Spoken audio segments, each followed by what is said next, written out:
Hi. சின்னதாக ஒரு கதை சொல்லட்டுங்களா? ஒரு ஊரில் ஒரு ஜவுளி கடை முதலாளி இருந்தாராம்.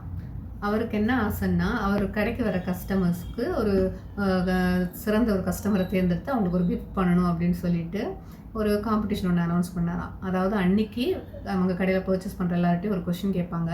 அதில் எந்த ஆன்சர் வந்து பெஸ்ட்டாக இருக்குதோ அவங்க தான் வின்னர் அப்படின்னு சொல்லிட்டு அனௌன்ஸ் பண்ணலாம் அப்படின்னு எல்லார்ட்டையும் ஒரு கொஷின் கேட்க சொன்னாராம். அது என்ன கொஷின்னா, நீங்கள் வாங்குற ட்ரெஸ்ஸை எதை வச்சு முடிவு பண்ணுவீங்க அப்படிங்கிறது அந்த கொஷின். அப்போ ஒருத்தவங்களும் ஒரு ஆன்சர் சொன்னாங்க. ஒருத்தவங்க என்ன சொன்னாங்கன்னா, எனக்கு இந்த கலர்னா ரொம்ப பிடிக்கும், அதனால தான் வாங்கினேன் அப்படின்னாங்களாம். இன்னொருத்தவங்க என்ன சொன்னாங்களா, எனக்கு கலரை பற்றிலாம் பிரச்சனை இல்லை, இதில் இருக்கிற டிசைன் வந்து ரொம்ப யூனிக்காக இருக்குது, இந்த மாதிரி எங்கேயுமே பார்த்ததில்ல, அதனால் பார்த்ததுமே எனக்கு பிடிச்சிச்சு, அதனால் வாங்கினேன் அப்படின்னாங்களாம். இன்னொருத்தவங்க என்ன சொன்னாங்களாம், கலரோ டிசைனோ எனக்கு ப்ராப்ளம் இல்லை, எனக்கு குவாலிட்டி தான் ரொம்ப முக்கியம், நான் கொடுக்குற காசுக்கு இந்த குவாலிட்டி வந்து ரொம்ப ஒர்த்து, நல்ல குவாலிட்டியாக இருந்துச்சு, அதனால தான் வாங்கினேன் அப்படின்னு சொல்லி ஒருத்தவங்க ஒரு ரீசன் சொன்னாங்களாம். ஆனால் அந்த முதலாளிக்கு எந்த ஒரு ஆன்சருமே வந்து அவ்வளோ திருப்தியாக படலையாம். சரி, நம்ம எதை வச்சு ஒரு பொருளை வாங்குவோம், ஒரு ட்ரெஸ் வாங்க கடைக்கு போனோம்னா நம்ம எப்படி டிசைட் பண்ணுவோம் அப்படின்னு சொல்லிட்டு உட்காந்து ரொம்ப நேரம் யோசிச்சாராம். யோசிச்சதும் அவருக்கு மைண்டில் ஒரு விஷயம் ஸ்ட்ரைக் அவுட் ஆச்சு.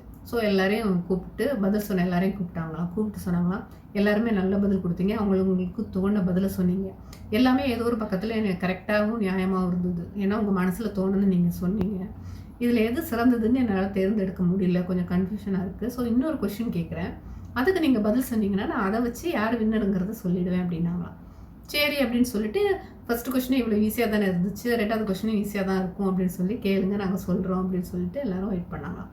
அப்போ அவர் என்ன கேட்டாராம், சேம் கொஸ்டின் தான், பட் அந்த கிளாத்துக்கு பதிலாக உங்களுக்குன்னு ஒரு அதாவது ஒரு ஹஸ்பண்டோ இல்லை ஒய்ஃபோ உங்களோட வாழ்க்கை துணையை நீங்கள் தேர்ந்தெடுக்கிறீங்க, இல்லை உங்களோட ஒரு நண்பரை நீங்கள் தேர்ந்தெடுக்கிறீங்க, இல்லை உங்களோட வந்து பிஸ்னஸ் பார்ட்னர் ஒருத்தரை தேர்ந்தெடுக்கிறீங்க அப்படின்னா, இந்த துணிக்கு பதிலாக ஒரு நபரை உங்கள் லைஃப்பில் நீங்கள் தேர்ந்தெடுக்கிறீங்கன்னா எதை வச்சு தேர்ந்தெடுப்பீங்க அப்படின்னு சொல்லி கேட்டதும் எல்லாருக்கும் ரொம்ப ஆச்சரியமாக இருந்துச்சா. என்ன இப்படி ஒரு கொஸ்டின் கேட்குறாரு, எப்படி நம்ம தேர்ந்தெடுப்போம், பார்ப்போம், பேசுவோம், பழகுவோம், பிடிச்சிருந்தா கண்டினியூ பண்ணுவோம், இல்லை நம்மளை ஹர்ட் பண்ணுற மாதிரி பேசுகிறாங்க, இல்லை அவங்க பிஹேவியர் பிடிக்கலைன்னா நம்ம வந்துட்டு அவங்க கூட பழக மாட்டோம், இவ்வளோ தானே, சிம்பிளான விஷயம் தானே, இதை வச்சு எப்படி வின்னரை முடிவு பண்ணுவார் அப்படின்னு சொல்லிட்டு அவங்க மனசில் தோணுனா ஒரு பதில் சொல்லுவாங்களாம். அப்போ முதல்ல வந்து கலர் பிடிச்சிருந்தது, அதனால தான் நான் செலக்ட் பண்ணேன்னு சொன்னவங்க என்ன சொன்னாங்களாம், எனக்கு வரப்போகிற ஹஸ்பண்டோ இல்லை என்னோடய ஃப்ரெண்ட்ஸோ எல்லாருமே பார்க்குறதுக்கு வந்து ரொம்ப அழகாக ஹேண்ட்ஸமாக இருக்கணும், என் கூட போகும்போது வந்து இந்த ஊரே வந்து எவ்வளோ ஹேண்ட்ஸமாக இருக்காங்க பாரு, எவ்வளோ அழகாக இருக்காங்க பாருன்னு ஊரே புகழ்ந்து பேசணும், அப்படிப்பட்டவங்க தான் நான் செலக்ட் பண்ணுவேன் அப்படின்னாங்களாம். அப்போ வந்துட்டு இன்னொருத்தவங்க வந்து யூனிக்காக இருக்கணும்னு சொன்னவங்க சேம் இதுதான், அவர் வந்து ரொம்ப டிஃப்ரெண்ட்டாக இருக்கணும், என்னை மட்டும்தான் நேசிக்கிறவங்களா இருக்கணும், என்னை எப்போவுமே வந்து உயர்த்தி பேசுகிறவங்களா இருக்கணும், அந்த மாதிரி அவங்க சொன்னாங்களாம். இன்னொருத்தவங்க என்ன சொன்னாங்க அப்படின்னு சொன்னால், எனக்கு வந்து அவங்களோட கேரக்டர் தான் ரொம்ப முக்கியம், அவங்க அழகாக இருக்காங்களோ அழகாக இல்லையோ, இல்லை நிறைய செல்வாக்கோடு இருக்காங்களோ செல்வத்தோடு இருக்காங்களோ அதெல்லாம் எனக்கு பிரச்சனையே இல்லை, அவர் என்னை நல்லா கேர் பண்ணிக்கணும், என்னை அன்பாக பார்க்கணும், என்னை பாசமாக வச்சுக்கணும், அவரோட கேரக்டர் தான் எனக்கு முக்கியம் அப்படின்னாங்களாம். சரி அப்படின்னு சொல்லிட்டு எல்லோரும் வந்து ரிசல்ட்டுக்காக வெயிட் பண்ணாங்களாம். அப்போ வந்துட்டு அந்த கடையோட ஓனர் என்ன சொன்னாங்க அப்படின்னா, இப்போ நீங்கள் சொன்ன பதில் எல்லாமே வந்து உங்கள் மனசுக்கு ஏற்ற மாதிரி சொன்னீங்க, அதே மாதிரி என் மனசில் ஒரு பதில் இருக்குது.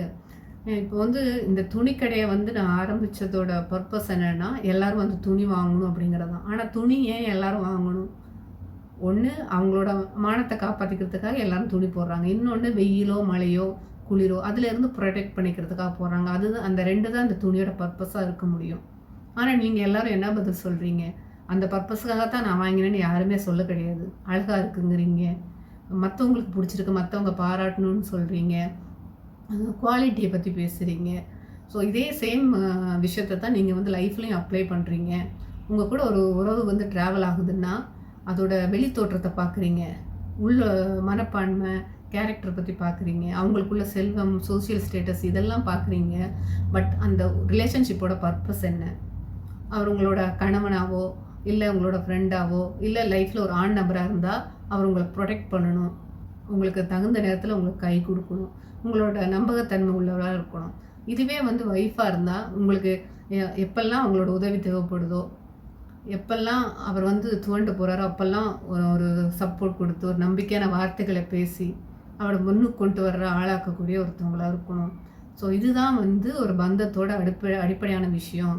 நீங்கள் வந்து ஒருத்தவங்களுக்கு சப்போர்ட்டாக இருக்கணும், ஒருத்தவங்க லைஃப்லாம் விட்டு கொடுக்காமல் இருக்கணும், அவங்க நமக்கு பிடிச்சவங்க மாதிரி இருக்காங்களோ, பிடிக்காத மாதிரி இருக்காங்களோ, அவங்களாவே ஏற்றுக்கணும். அந்த மாதிரிலாம் எந்த பதிலுமே உங்ககிட்ட இருந்து வரல. ஸோ இந்த ஒரு விஷயத்தில் வந்து நீங்கள் யாரும் வின்னருன்னு என்னால் அக்செப்ட் பண்ணிக்க முடியல. பட் உங்கள் எல்லாருக்கும் நான் ஒரு ஸ்பெஷல் கிஃப்ட் தர்றேன். ஆனால் நீங்கள் வந்து உங்கள் லைஃப்பில் ஒரு முக்கியமான நபரை தேர்ந்தெடுக்கும்போது தயவுசெய்து அவங்களோட வெளி தோற்றத்தையோ, இல்லை அவங்களோட சோஷியல் ஸ்டேட்டஸ், இல்லை அவங்களோட ஃபினான்ஷியல் ஸ்டேட்டஸ் இதெல்லாத்தையும் வச்சு முடிவெடுக்காமல் அவங்க உங்களோட லைஃப்பில் யார், அந்த ரோலை அவங்க கரெக்டாக பண்ணுவாங்களா 100%, இல்லை அட்லீஸ்ட் உங்கள் அந்த ரோலை நிறைவேற்றுறதுக்காக ஒரு சின்ன எஃபர்ட்டாவது போடக்கூடியவங்களா அப்படிங்கிறத பார்த்து நீங்கள் டிசைட் பண்ணுங்கள். அப்போ உங்கள் லைஃப் ரொம்ப நல்லாயிருக்கும் அப்படின்னு சொல்லி சொன்னாங்க. Thank you so much.